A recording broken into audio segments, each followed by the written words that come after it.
Back to my channel. இன்றைக்கி நம்ம பார்க்க போகிறது மீல் மேக்கர் சீசி நூடுல்ஸ். வாங்க வீடியோ எடுத்துக்கலாம். அதில் கொஞ்சமாக நான் வந்து மீல் மேக்கர் ஆட் பண்ணிக்கிறேன். இப்போ இதில் வந்து நம்ம கொஞ்சமாக வந்து வாட்டர் ஆட் பண்ணிடலாம். ஒரு 10 மினிட்ஸ் ஊற வைக்கலாம்.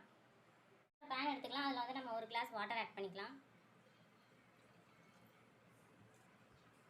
பாயில் இந்த வாட்டரில் வந்து நான் வந்து முட்டைக்கோஸ் கொஞ்சம், அப்புறம் கேரட் கொஞ்சம் நான் துருவி வச்சுருக்கேன். அதை நம்ம ஆட் பண்ணிக்கலாம்.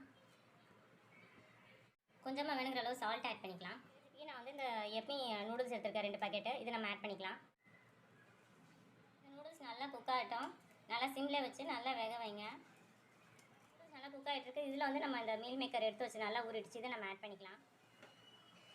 இப்போ மேகி மசாலா வந்து நம்ம ஆட் பண்ணிக்கலாம். கொஞ்சமாக வந்து நம்ம வந்து கார்லிக் சாஸ் வந்து சில்லி கார்லிக் சாஸ் நான் ஆட் பண்ணிக்கிறேன். கொஞ்சமாக போதும். ஃபைனலாக இதில் ஒரு சீஸ் பீஸ் வந்து நான் வச்சிடுறேன். காட்டும். ஸோ இப்போ நல்லா குக் ஆகிடுச்சு. இப்போ நம்ம ஆஃப் பண்ணிடலாம் ஸ்டவ்வை. ஸோ இப்போ இதில் கொஞ்சம் நான் வந்து கொஞ்சம் டெக்கரேஷனுக்காக மிக்சர் ஆட் பண்ணிக்கிறேன். ட்ரை பண்ணுங்கள், சப்ஸ்கிரைப் பண்ணுங்கள். என் சேனலுக்கு ட்ரை பண்ணி பாருங்கள் மீல் மேக்கர் சீசி நூடுல்ஸ். தேங்க்யூ.